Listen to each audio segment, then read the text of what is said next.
아까 줬던 프린트 뒷부분 페이지로 7페이지가 되겠죠. 7페이지. 지각과 생명체 구성물질의 결합 규칙성. 그래서 이 부분을 빨리 보도록 합시다. 빨리 들어와.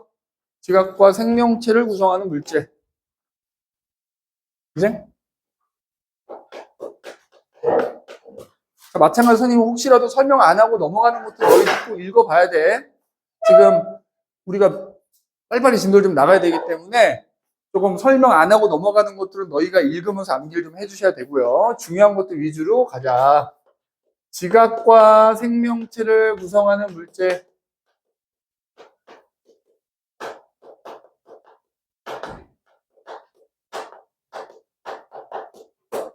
그래서 뭐 이거 우리 빅뱅 때 했던 얘기하고도 약간 겹치는 부분인데 우리가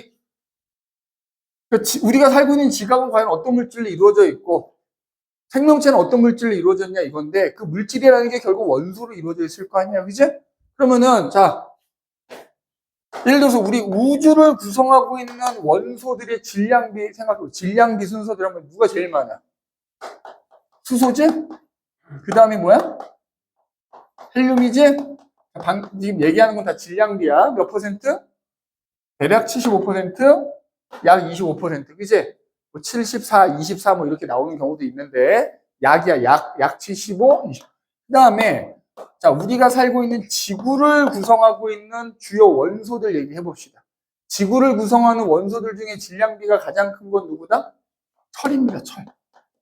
그거 조심해야 돼. 지구냐, 지각이냐를 잘 구분해야 되는데 철 다음으로 많은 게 뭘까?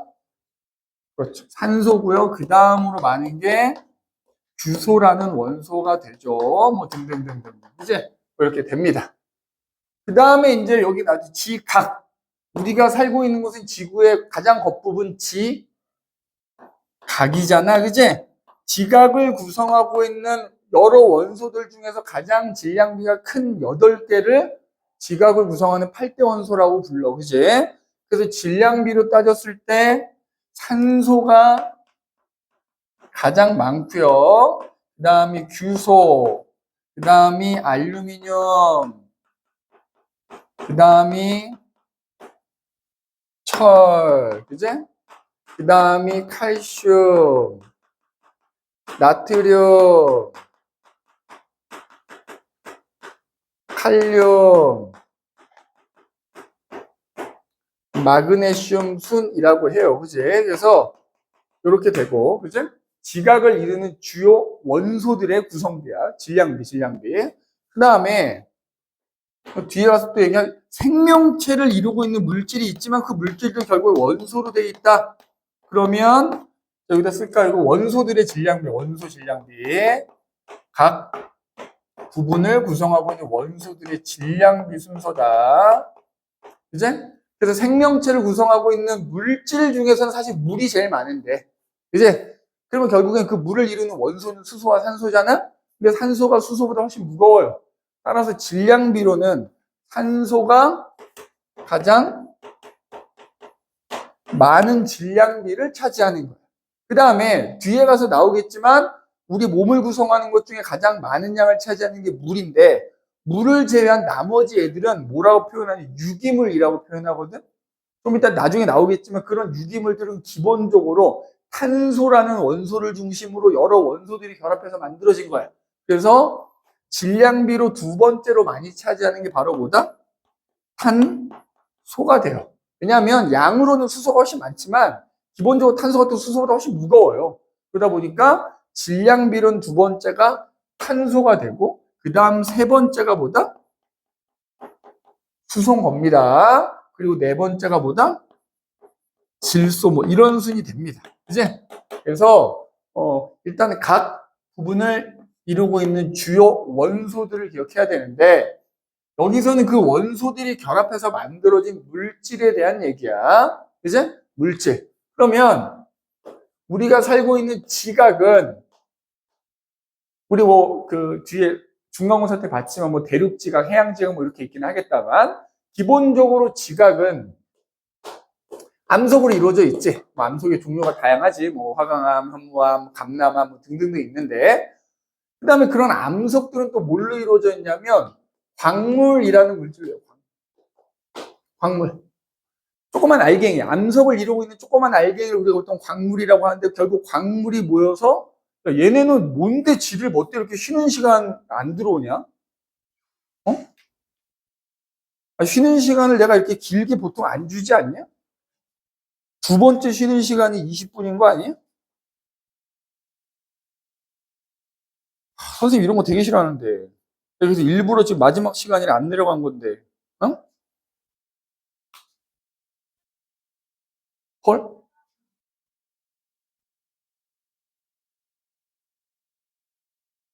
이거 나 차단해 놓은 거 아니냐, 이거? 그지? 차단하면 보통 이렇게 되지 않냐? 이 새끼 나 차단했나 본데? 어?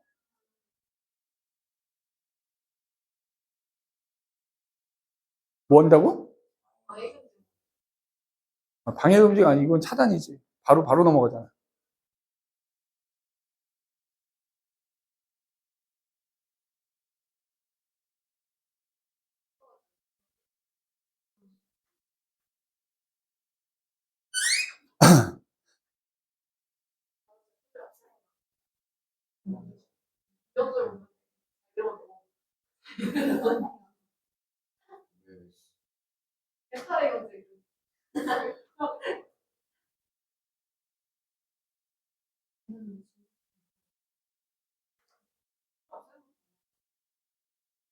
그럼 얘네는 뭐야?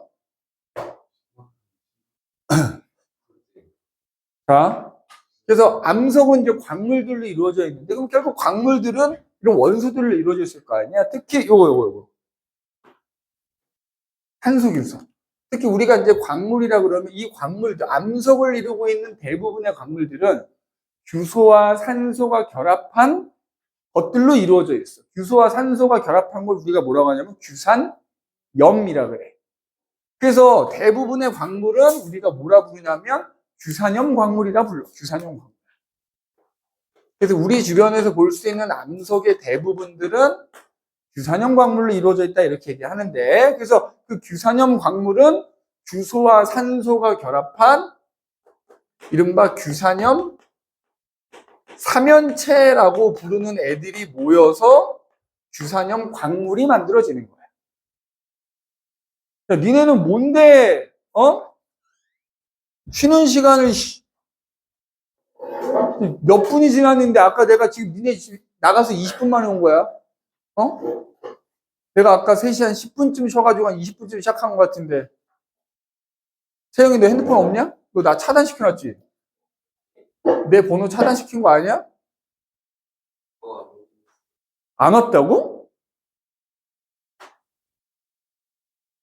진짜로? 네 번호가 이게 아닌가? 너 번호 바뀌었냐?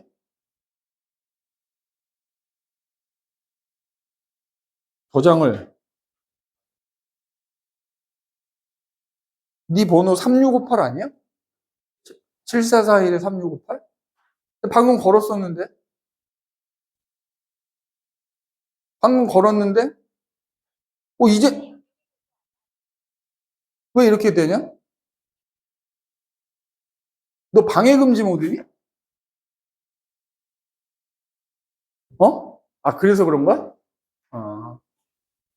난 또 선생님 차단한 줄 알고 되게 속상할 뻔했다. 쉬는 시간, 니네 뭐 먹고 왔어? 뭐 먹고 왔지?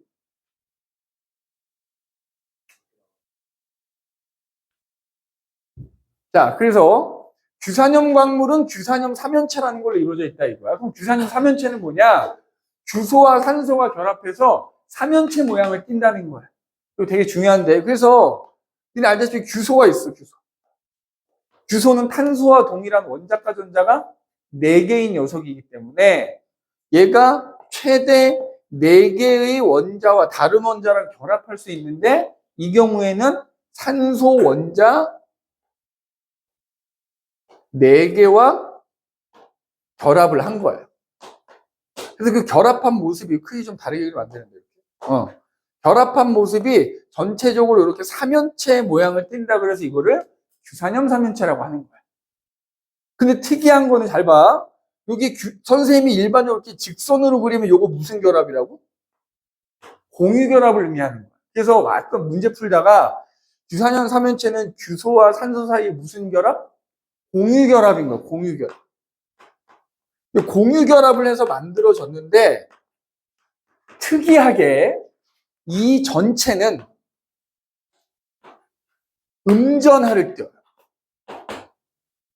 4-라고 하는 음전, 마치 음이온, 이제 얘는 공유결합을 위해서 만들어지는데 따지면 분자인 셈인데 음전하를 떼어갖고 음전하처럼 행동하는 거예요. 그럼 왜 그럼 4-냐면 잘 봐봐.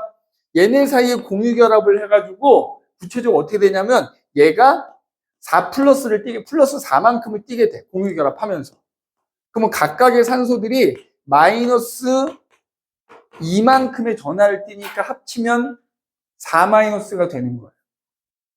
뭐 이렇게까지 아주 자세히 나올 것 같진 않은데 일단 규소 하나에 산소 4개가 결합한 애를 규산염 삼연체라고 하고 걔는 규소와 산소 사이에 공유결합으로 만들어졌다. 다만 공유결합으로 만들어졌는데 전체가 4-인 음전하를 띈다 이 말이야. 그럼 이제 얘를 하나의 음이온이라고 생각하면 4-띄는 음이온이 생긴 거잖아. 그럼 누구랑 결합할 수 있을까? 양이온하고 결합할 수 있겠지. 그래서 이런 식으로 규산염 삼연체가 결합을 해. 결합을 해서 규산염 광물이 만들어지는데 방금 얘기한 것처럼 크게 두 가지인 거예요. 규산염 삼연체 자체가 음전하를 띄니까 주변에 있던 양이온과 결합을 해서 걔네들이 뭉쳐서 광물이 될 수도 있고요. 아니면 이 규산염 삼연체끼리 계속 결합하는 거예요. 규산염 삼연체끼리 결합해요. 규산염 삼연체끼리 계속 이어지면서 결합을 해가지고 규산염 광물이 또 만들어질 수 있어요. 이런 것 때문에 양이온하고 결합하든지 규산염 삼연체끼리 계속 결합하든지 간에 그렇게 결합해서 어떤 고유한 구조를 갖게 되고요. 그지? 그런 광물들이 모여서 그러니까 그런 광물들은 그래서 어떤 이런 고유한 구조로 이루어진 광물들은 그것 때문에 어떤 고유한 특징이 또 나타난다 뭐 이런 얘기야. 그죠? 그래서 이제 요 얘기를 해볼 거예요. 이렇게. 어떻게 결합하면 어떤 구조가 나타나는가 이게 굉장히 중요한 얘기인데 굉장히 중요한 얘기인데 그러면 이게 너희의 이해를 돕는데 도움이 될런지 모르겠는데 기본적으로 암석은 이렇게 생각해요. 봐봐. 여기 땅이 있으면 자, 땅 속에 잘 보세요. 이미 있던 암석들이 녹아가고 뭐가 만들어지냐면 마그마가 만들어져. 암석이 녹아서 뜨거운 마그마가 만들어지는 거예요. 그러면 이 뜨거운 마그마 안에는 기존의 암석들이 들어있던 애들이 녹아있겠지? 특히 누가? 요 규산염 삼연체가 여기 잔뜩 들어있을 거라. 이렇게 규산염 삼연체를 선생님이 이렇게 얘라고 해볼게. 이런 규산염 삼연체들이 들어있어. 규산염 삼연체가 들어있단 말이야. 거기에 이 마그마 안에는 여러 가지 금속, 양이온들도 많이 들어있어. 뭐 이런 애들. 들어있어. 특히 이제 주로 철, 마그네슘 이런 게 이제 많이 들어있거든. 그럼 이제 이 마그마가 처음에 뜨겁게 녹아있을 때 그냥 얘네가 다 녹아있잖아. 그러다 이제 마그마가 뭐 땅을 뚫고 나갈 수도 있지. 그럼 화산활동이 일어나는 건데 화산활동이 안 일어나면 이제 마그마가 또 시간이 지나면 점점 식어. 식으면 굳을 거 아니야.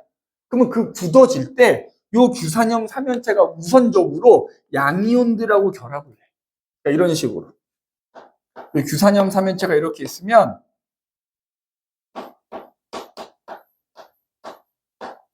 이 규산염 삼연체가 주변에 있는 양이온 2개와 이렇게 결합하면서 걔네가 모여서 이렇게 가라앉아서 굳어지게 되는 거예요. 맞지? 그러면 봐봐. 이런 식으로 규산염 삼연체에 양이온들이 이런 식으로 예를 들어서 2+짜리다 그러면 4-니까 2개가 결합할 수 있을 거 아니야? 이런 식으로 규산염 삼연체가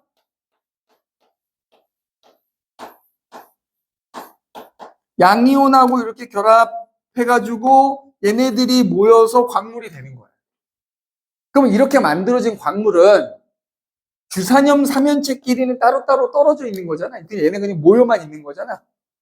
이런 구조를 우리가 뭐라고 하냐면 독립형 구조라고 그래. 독립형 구조. 마그마가 굳을 때 맨 처음에 규산염 삼연체가 일단 마그마에 있는 양이온하고 결합하면서 굳어진다고. 그럼 그렇게 굳어지면 광물이 되는 거야. 그럼 그렇게 만들어진 광물 안에는 이런 애들이 들어있겠지. 그러면 그 광물은 규산염 삼연체끼리는 따로따로 떨어져 있기 때문에 독립형 구조다 이렇게 얘기를 한다고. 맞아? 독립형 구조다. 그래서 그냥 너희 그 선생님이 준 프린트나 참고서에 보면 그냥 이런 식으로 규산염 삼연체가 하나만 이렇게 그려져 있을 거야. 이런 식으로 독립형 구조를 이룬다는 거야. 그런데 이제 봐라. 여기 있던 규산염 삼연체가 양이온하고 결합해서 가라앉아서 굳어 광물이 되면 아직 굳지 않은 마그마에는 점점 양이온이 줄어들 거 아니야. 맞지? 그럼 뭐만 남아있어? 규산염 삼연체만 막 남아있단 말이야. 그러면 점점 식어가면 이제 어떻게 돼? 양이온이 없으니까 규산염 삼연체끼리 계속 결합을 하면서 굳어지는 거야. 맞지? 결합을 하면서 굳어지는 거야. 그러면 그때 요 얘기도 해볼까? 니네 이 규산염 삼연체를 위에서 내려다보면 아마 이런 그림으로 많이 나올 거거든. 삼각형 모습이다. 삼각형 모습. 그래서 요 가운데 규소가 들어있고 요 꼭지점에 해당되는 자리에 이렇게 4개가 산소가 결합하고 있다. 이런 모습으로 주로 나올 거거든. 어? 그럼 선생님들은 이제 요 그림을 주로 이용할 거야. 요렇게 요 선생님이 하얀색 동그라미 그린 게 요 규소인 거고 위에서 내려다보면 그 규소 위에 산소가 있지? 여기 지금 분홍색으로 점 찍은 게 산소인 거야. 이런 식으로 규소 하나에 산소 4개가 결합되어 있다. 요게 규산염 삼연체 그림이야. 요렇게 그리기도 하지만 요렇게 나오기도 한다고. 그럼 봐봐. 처음에 마그마가 굳을 때는 규산염 삼연체가 양이온하고 결합하면서 가라앉아서 광물이 돼. 그럼 그 광물은 독립형 구조를 갖는다. 이렇게 얘기했잖아. 맞지? 그럼 이렇게 해서 만들어진 광물, 대표적인 광물의 이름이 뭐가 있냐? 감남석이라는 애가 있어, 감남석. 그러면 아까 얘기했듯이 시간이 지날수록 규산염 삼연체랑 양이온이랑 결합해서 가라앉으니까 아직 굳지 않은 마그마에는 점점점 양이온이 줄어들 거 아니야? 그럼 남아있는 마그마가 굳을 때는 그 안에 들어있는 규산염 삼연체끼리만 결합하면서 굳어진다고. 그래서 처음에는 어떻게 결합하게 되냐면 규산염 삼연체가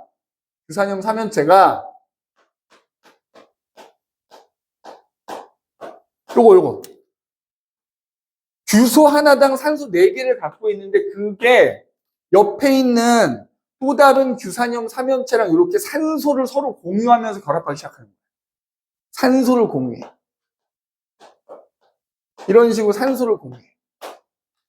이런 식으로 또 얘도 여기 있는 산소 하나를 옆에 있는 규산염 삼연체랑 공유하면서 이런 식으로 계속 결합하면서 쭉 이어지는 거야. 그럼 마치 뭐야? 사슬이 연결된 것 마냥 쭉 길게 이어지면서 결합을 하게 돼요. 그러면 이런 식으로 결합하면서 굳어져서 만들어진 광물은 단사슬 구조를 갖는다. 이렇게 얘기해요. 단사슬 구조. 요걸 단사슬 구조라 그래. 그래서 요 그림으로 선생님이 그림을 그리면 이렇게 돼. 잘 봐봐.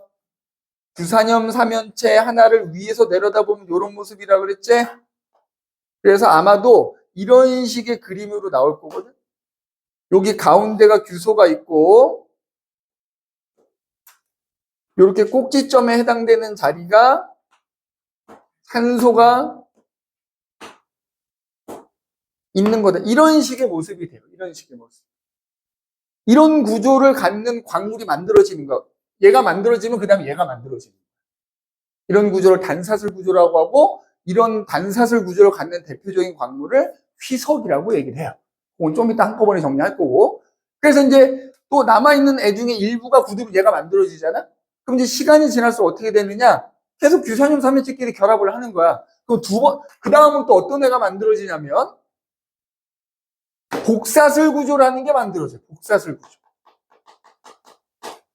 자, 복사슬 구조는 선생님이 이렇게 입체적으로 그리기가 좀 어려우니까 이 그림으로 그려보자면 이런 식의 구조를 갖게 돼. 말 그대로 이렇게 생긴 게 사슬이면 복사슬은 그런 사슬 두 개가 겹쳐 있다는 뜻이거든. 복이 두 개란 뜻이란 말이야. 그러면 뭐 예를 들어서 이런 식으로 돼 있으면은 복사슬 구조는 이런 식이야, 이런 식. 뭐 이런 식이 돼 있는. 그래서 여기 사슬이 두 개가 이렇게 돼 있는. 두 개가. 그죠? 그래서 마찬가지로 요 그림으로 그리면 요 꼭지점에 해당되는 자리가 다 산소가 결합되어 있는 자리.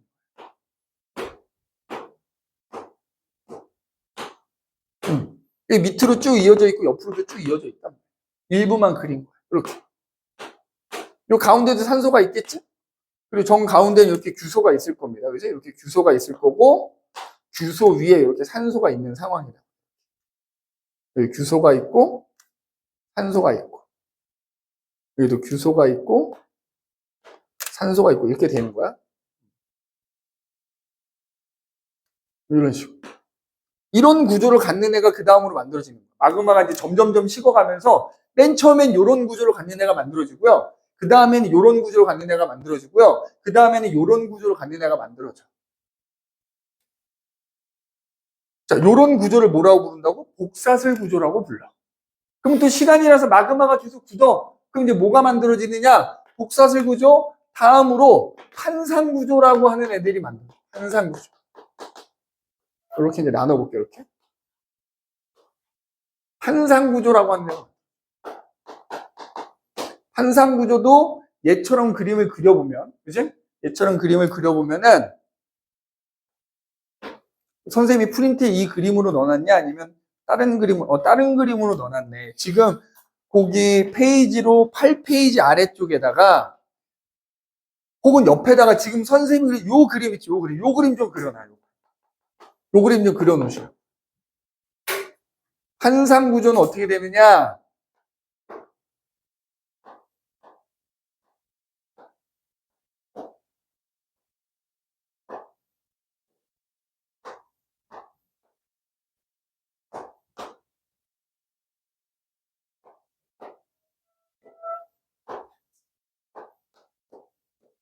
이런 식이 되거든?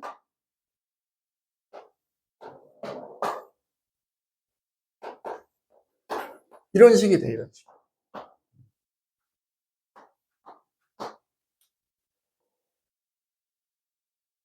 그래서 마찬가지로 여기 꼭지점 자리에 이렇게 다 지금 내가 분홍색으로 표시한 게 전부 산소라고 생각하면 되고 삼각형 가운데에는 규소가 들어있다 생각하면 돼.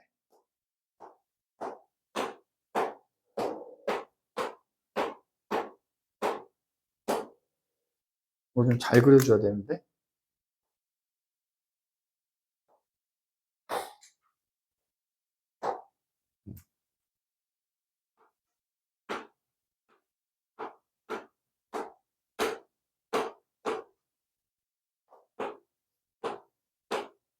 이 정도만.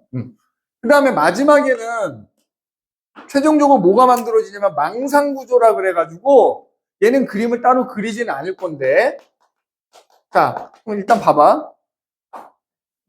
뜨거운 마그마가 식어가면서 순차적으로 독립형 구조를 갖는 애들이 만들어지고 단사슬 구조 갖는 애들, 복사슬 구조 갖는 애들, 판상 구조 갖는 애들, 망상 구조를 갖는 애들이 만들어지는데, 자, 처음에는 얘네들이 양이온과 결합하는 애들이지만 그 다음부터는 규산염 삼연체끼리 결합한다 그랬잖아. 이때 우리가 좀 알아야 되는 게 있어. 봐봐.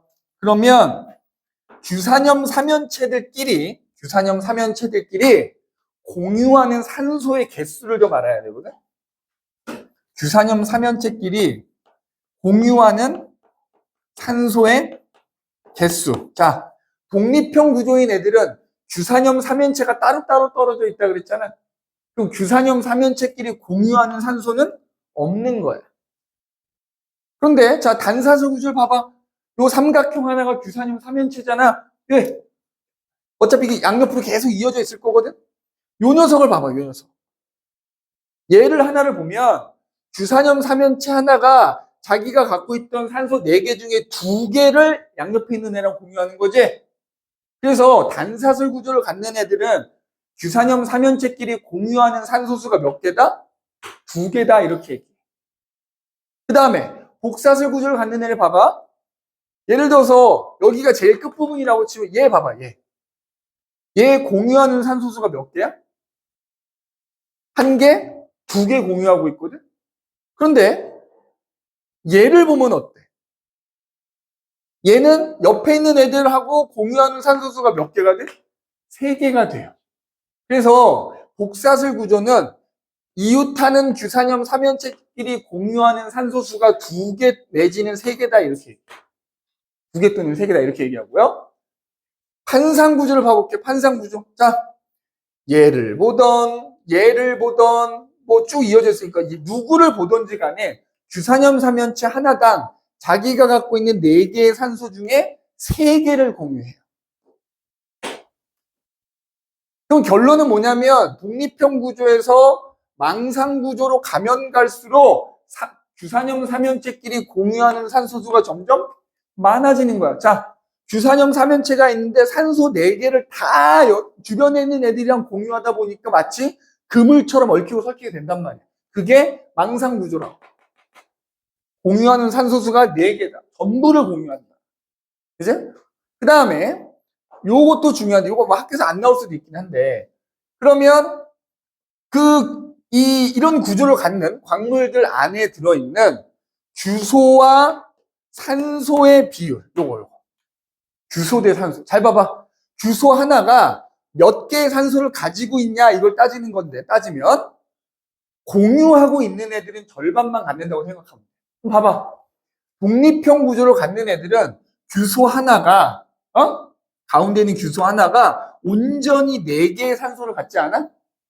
그래서 얘는 규소 대 산소의 비율이 1대 4다, 이렇게.